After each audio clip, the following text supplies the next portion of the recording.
जय माँ शेरावाली। नवरात्र का महीना चल रहा है और हमारे ईशान विस्टा कुलार भोपाल में सुंदर सा मूर्ति का आयोजन किया गया है और यहाँ पे हो रहे प्रोग्राम में मैं आपको रूबरू दिखाऊंगा। यहाँ पे बच्चे कुछ प्रोग्राम रखे हैं, मैं इस ब्लॉग में पूरा कवर करूँगा। ईशान विस्टा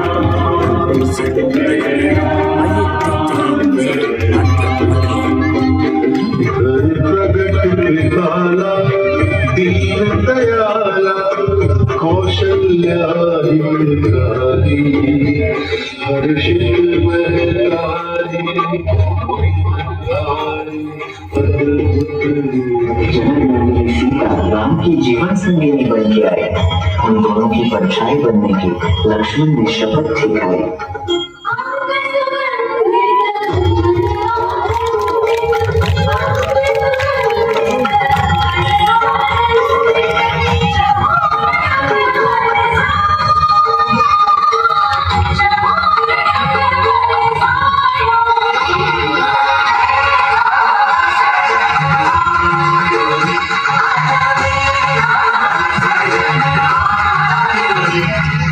अंजलि आई तो सही, कहाँ मर गई थी तू? देख तेरे लिए कितना बहुमूल्य हार मैंने सबसे पहले निकाल कर रखा था। ला मैं स्वयं से अपने हाथों तुझे पहना दूं। मेरी मंथरा माई, मारा गले में मत डालो रानी, गला काट कर फेंक दो जिससे तुम्हारे बुरे दिन अपनी आंखों से न देखूं। चुप रह, जानी क्या बकवास करती है। बुरे दिन आए मेरे बैरियों के क्या?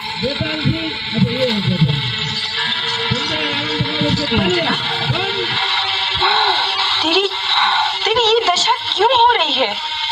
क्या हुआ है तुझे?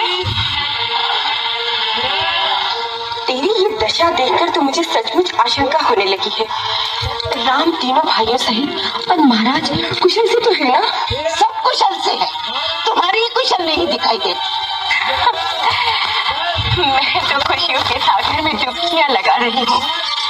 मुझे तो बस एक ही बात दिखाई दे रही है, मेरा राम कब राजा बनेगा, कब अयोध्या के राज्य सिंहासन पर बैठेगा। हाय हाय हाय, फूट गए अंजलि, तेरा रूप अच्छा नहीं है, कम से कम बातें तो अच्छी किया कर। लड़की की गाल बजाई जा रही है। ओहो, लगता है तुझे लखन लाला ने कुछ कहा है, क्योंकि मेरा राम वो तो किसी को कोई कड़वी बात कभी कह ही नहीं सकता। क्यों कहेगा? सबसे मीठा रहकर ही तो सारी अयोध्या का राज हड़प कर जाएगा। करमचली, तेरी जीभ खिंचवा लूंगी, समझी? अरे राम बड़ा है, वही राजा बनेगा। और फिर सूर्यवंश की रीति यही है। उस रीति का परिणाम भी सोचा है कभी? राजा बनेगा राम और भरत बनेगा दास, और तुम बनोगी दास।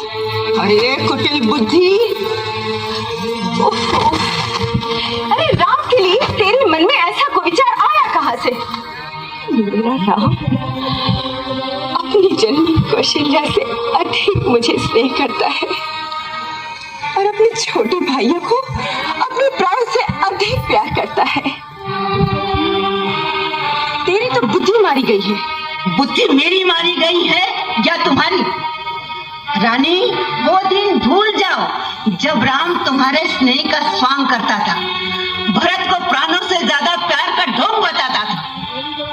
अब तो भरत के प्राणों की चिंता करो। भरत राम के रास्ते का कांटा है,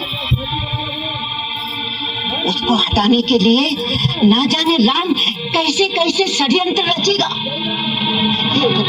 हे प्रभु, मेरे भरत की रक्षा करो, मेरे भरत की रक्षा करो, मेरे भरत की रक्षा करो। चुप हो जा, चुप हो जा। ये कैसा विष घोल रही है मथुरा? तू ये कैसा विष घोल रही है? विष और अमृत की पहचान तुझे होती तो आज ये दिन ना आता। तू समझती रही कि राजा तेरा गुलाम है, पर उस कपटी के मन का कपट नहीं देखा तुम। पहले तो भरत को ननियाल भिजवा दी और फिर राम के राज की तैयारी चट कर डाली। नहीं,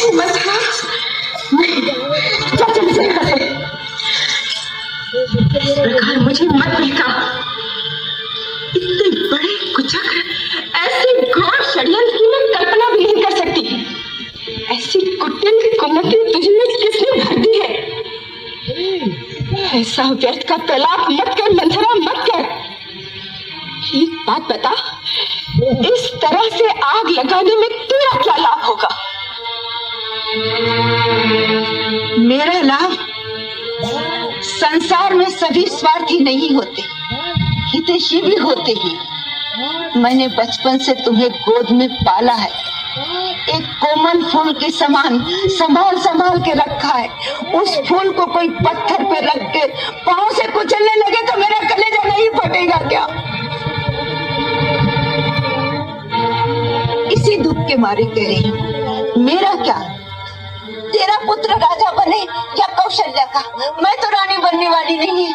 पर तू राजा की चहती रानी बनकर आकर रही है ना, तू दासी बन जाएगी, मेरी तरह दासी।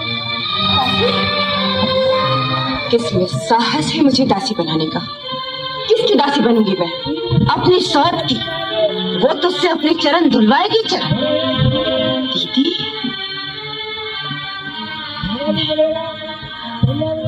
दीदी ऐसा कदापि नहीं कर सकती, कदापि नहीं। दीदी? जिसे तू दीदी दीदी कह रही है, उस नागिन ने एक ही डंक ऐसा मारा।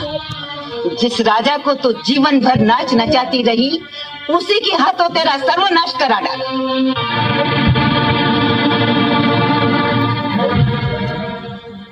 राम के राज तिलक की घोषणा से पहले राजा ने इस बात की तेरे कान पे भनक भी पड़ने दी। कितने दिन से ये षड्यंत्र चलता होगा, इसकी तुझे हवा भी लगने दी।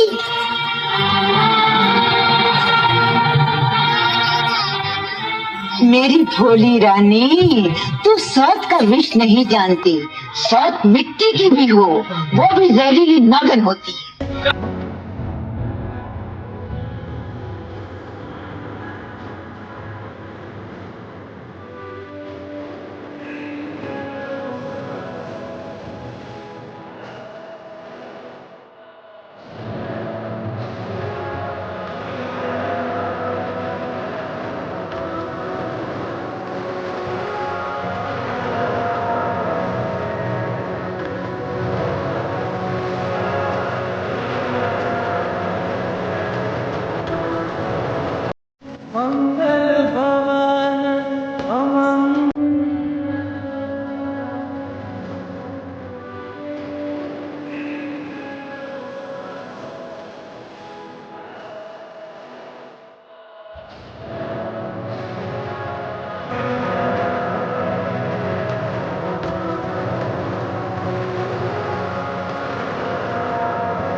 नमस्कार देवी, आपका परिचय? वैसे प्रकृति पुरुष के परिचय की क्या आवश्यकता है? तुम पृथ्वी की परम तेजस्वी सुंदर पुरुष हो और मैं त्रिलोक सुंदरी नारी। हे त्रिलोक सुंदरी, मैं आपकी क्या सेवा कर सकता हूँ? मैंने तीनों लोग ही छान मारे हैं, परंतु अपने अनुरूप सुंदर, सचीला और वीर पुरुष आज ही देखा है। इस पृथ्वी पर न तुम जैसा कोई पुरुष है और न मुझ जैसी नारी।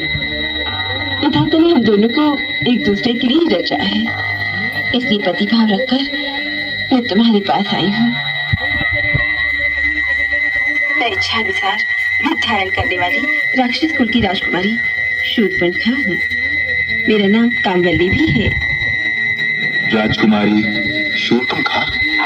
हाँ, लंकेश्वर त्रिलोक विजय रावण का नाम तो तुमने सुना ही होगा।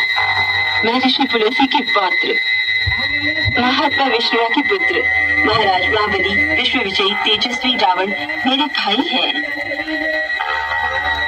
महाबली कुंभकर्ण और विभीषण भी मेरे भाई हैं।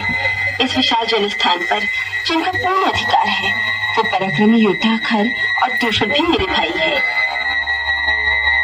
देवताओं का कोषाध्यक्ष कुबेर भी मेरा भाई है।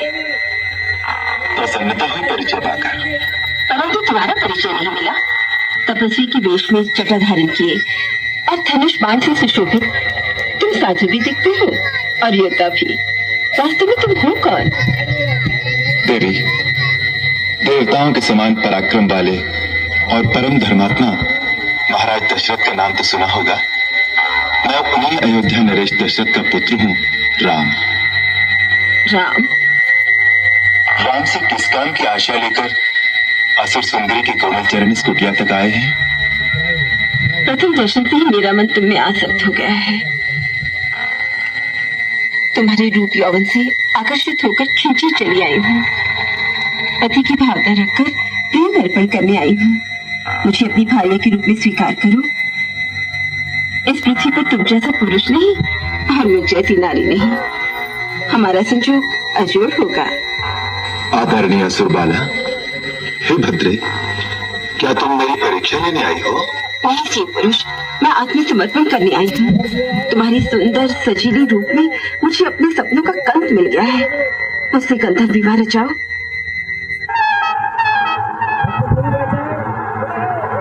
मैं विवाहित हूँ। ये मेरी परिणीता धर्मपत्नी सीता है।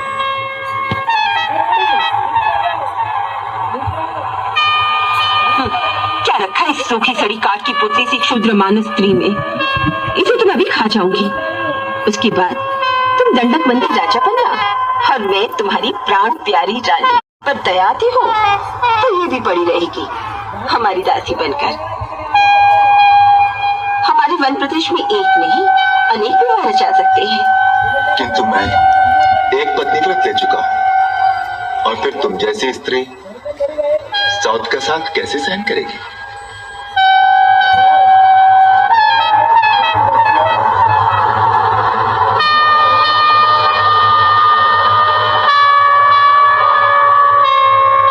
भाभी जी, मैं मन से आपकी रसोई के लिए सूखी सूखी लकड़ियां ले आया हूं।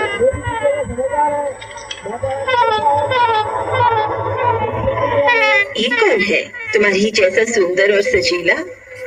ये मेरा छोटा भाई लक्ष्मण है। अकेला है?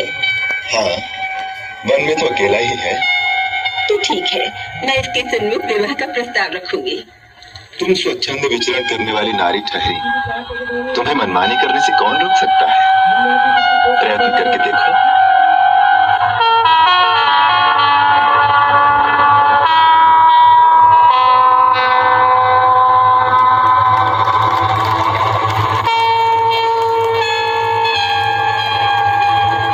क्यों जी लक्ष्मण जी, अकेले हो?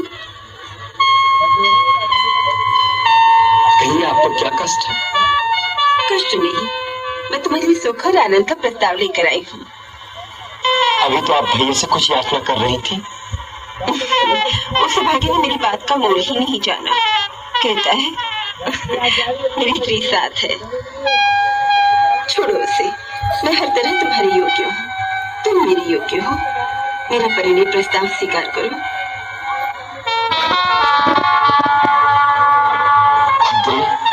स्वामी को छोड़कर सेवक के पास क्यों चली आई? क्या तुम्हारी दृष्टि में स्वामी और सेवक में कोई अंतर नहीं? हे गजकामनी, कहाँ तो तुम स्वामिनी बनने के सपने देख रही थी। मैं तो अपने बड़े भैया श्री रामचंद्र जी का दास हूँ। मेरी संगनी बनकर भैया भाभी की सेवकाई करते करते थक जाओगी। रानी बनते बनते दासी क्यों बनना चाहती है? जाओ, वहीं जाकर अपनी मनोकामना की याचना करो। मैं यहाँ याचना करने नहीं आई। तुम दोनों भाई मेरे प्रेम प्रस्ताव को ठुकरा रहे हो केवल एक शूद्र स्त्री के कारण। इसका तो मैं नामो निशान मिटा दूंगी, तुम्हारे सामने इसे अभी खा जाऊंगी।